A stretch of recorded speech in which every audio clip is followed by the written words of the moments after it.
Hey, good morning everyone. Marty Missouri here, September 29th, 2023, Friday, with your end of week market snapshot. And we'll follow up later today or tomorrow with your weekly economic update.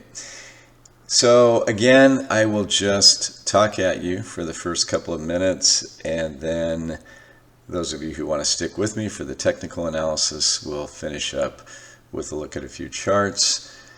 So in the presentation that I shot Tuesday evening and shared with you Wednesday morning, I suggested that if the end of week data come in soft, that the market would very likely rally on that. If it came in hard, so to speak, or hot, speaking specifically about this morning's inflation data, then the market would very likely sell off on that.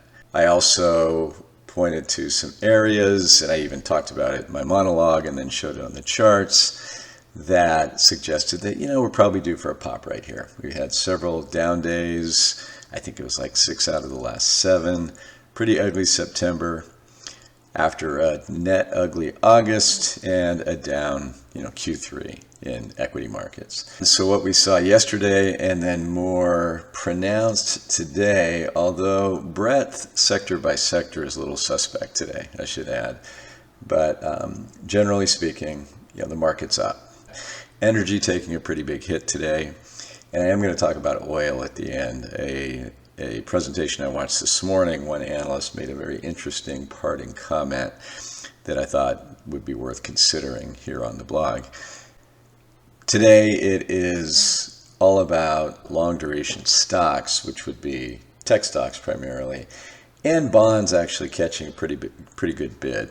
And remember, I kind of talked up the prospects for long-term bonds, and that would be high-quality bonds. Specifically, treasuries is what I have on my mind of late, are in a position to do well if we're right about what odds favor going forward, and that is weaker economy, disinflation, in a recession, a little deflation probably, and then notably lower interest rates for a time. Anyway, recall that I said the irony of it all relative to our thesis is that weak data, which would support our thesis, and we had weaker than expected inflation data today.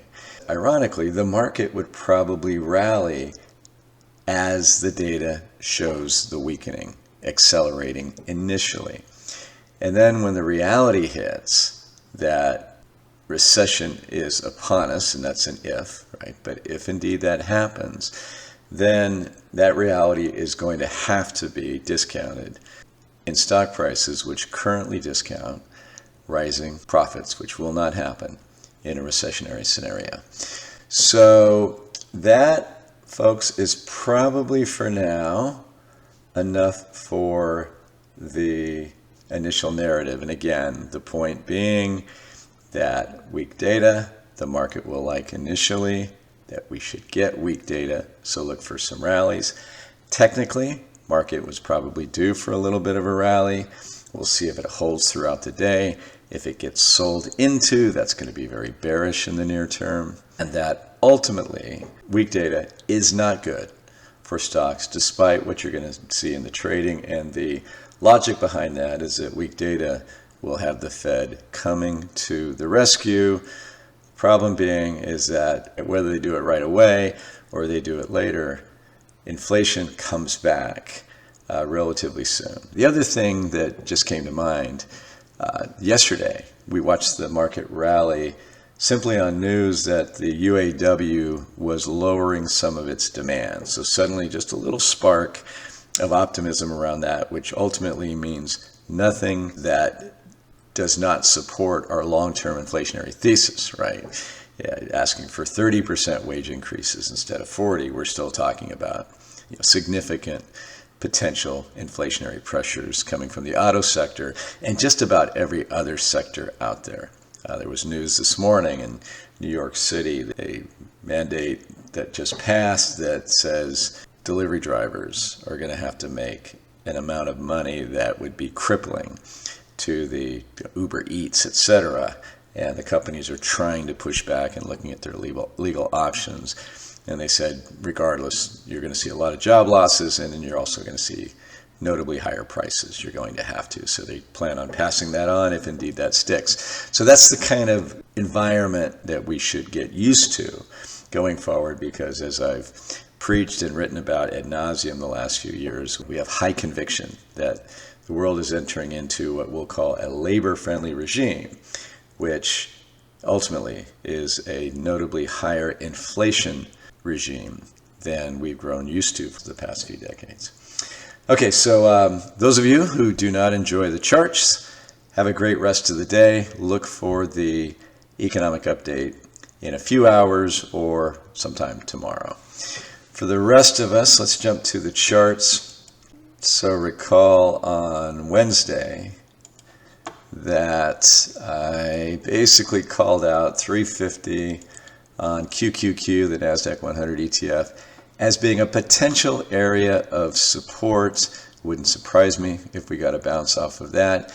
Didn't quite get there, so in anticipation of that, traders went in and bid that. I do suspect that there's perhaps a plethora of stop losses down under here, that if and when we penetrate through that, our base case is that that's an eventuality. It may not be anytime right now or anytime soon, but ultimately we think we go lower, or at least odds favor that.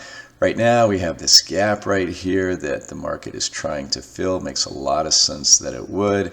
If we get through there with some momentum, then we'll come through, test these moving averages, and then ultimately test this 2023 trend line for the NASDAQ 100. All of that is very much within the realm of possibilities. I see massive resistance if we go this high. Very well could, but of course that remains to be seen. It'll be interesting to see even just today. We could end on a big rally, or we could see this thing sell off. And I'm not making a big bet either way, but lots of volatility. That's the only thing I can pretty much promise to you right here.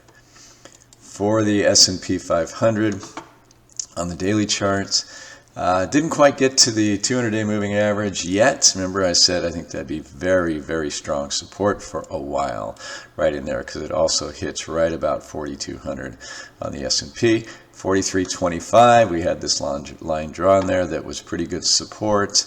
It's either going to be resistance, or we're going to break through there today with some momentum, and then it will be support for the market. Right now looks like it's just kind of failing up against that. As I speak, the S&P is at 43.17, so we'll see. This is a 15-minute delayed chart, by the way. And with regard to our key momentum indicators, oversold right here, and again you can see back here where we track these things, right? You get to these oversold levels or near oversold levels, and you tend to get bounces, right? Had one there, and so on. Then what we're looking for some sustainability is we'd be looking for positive divergences and so forth. Don't have those yet, but we'll see. Remains to be seen. This could very well work out to be quite the bear flag pattern. Would not surprise me. And then we're talking about 4,000 or so on the S&P 500. Lately we've been looking at yields. I want to do that again. We have that rising wedge pattern on the 10-year Treasury yield. I keep having to move that top line up, but the bottom line has been staying there. Remember I said it looks to me like we're going to get a move down and then possibly break through there. So right now finally it looks like that may be playing out. We were very overbought on the 10-year. How that translates to price, in this case I'm going longer term and using the 20+ year Treasury ETF. I recall that it was very oversold, that we had what would be the makings of a bullish divergence against this down channel wedge pattern. If I do that, and you can see we went down below that and we popped, and we have a gap above that today on that soft inflation data. Then I did load up the chart that I've been saying for a long time concerns me as much as any chart that we update consistently, and that is the breadth, the advanced decline line for the NASDAQ Composite Index. This has been one of the most reliable indicators for us for years, frankly. And here we've had this nice 2023 rally with a massive breakdown. in breadth. And even here, you can see we, for a while there, it looked like we might bounce, not according to breadth. What does that mean? That means this rally is incredibly narrow. As of, I think, a day or so ago, the Dow was up 1% on the year. The S&P 500 equal weight index, actually more importantly and more specific to what I'm talking about, is up 1% this year, with the S&P as of yesterday up like 11 or 12% this year. And they take out, they're calling them the Magnificent Seven, NVIDIA, Apple, Microsoft, Tesla, yada, yada. And you have, a flat market on the year. So people can talk all day long. The bulls can say, hey, look, we told you the market's doing really well. Unequivocally, it's not. The boats are docked, right? It's interesting that they're not sinking at this point. But the fact that they did not rally, and this is such a narrow rally, does not mean that, all hell's about to break loose like it did in 1999 when we had this kind of narrowness. I'm not saying that. Truly, I'm not saying that.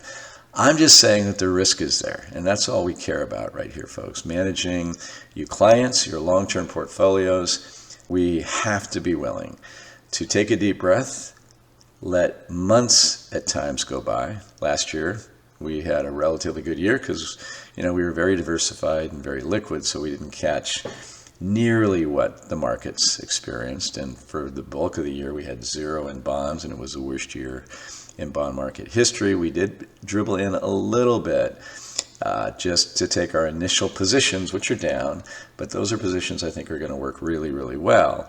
In fact, I'm quite certain they will in a weaker economic environment. So as I said a couple times this last week, we are eyeballing that very closely at this point. My point there that I make over and over again, folks, it's not about guessing where the market's going. It's about assessing the risk-reward setup and then being very patient when you have to be. Yes, be in a position to make some money, which means you're in a position to take a drawdown. Just don't be in a position to get devastated by the kind of market drawdown that these conditions could ultimately lead to. I'll say it one last time, though. The conditions that would lead to that drawdown are actually going to be short-term positive, because as those conditions become apparent, the world's going to think the Fed's going to ease up and it's going to save the market. Not if it ultimately morphs into recession. Now, lastly, as I promised, very interesting comment. So I listened to BCA's. They do a great morning talk between any of their analysts who show up, and there's usually anywhere from 6 to 10 or 12 people in that discussion. It's always very high level, very current with events, and then we get the thinking of some of the world's best analysts and their view as to what it all means and where we go from here. So there was quite the back and forth around today's inflation data and what it means, and there was a debate, and you listen to the bulls and bears and you consider all their arguments. We have our own thesis, as you know. And then the emerging markets chief analyst chimes in and says, let me just leave you with a question to ponder over the weekend. And he said, what if the favorable inflation data that's been developing of late has to do mostly with the pretty notable decline in the price of oil for the first half of 2023? And that's showing up in here. Today's inflation data was for August, by the way. I accidentally erased my lines there. And then now look what we have. Now, of course, core X's out food and energy, but of course this bleeds through, has to the cost of other things, because companies that are pricing their wares are having to pay higher energy costs, right? So what if it's really about that? And if it's about that, what does this portend? It is something at least worth considering. And folks, I'll close on that note. Should be a pretty interesting economic update later today or tomorrow based on the data that has come out this week. And I hope you have a good rest of the day, and I'll be back within hours. Take care. Bye-bye.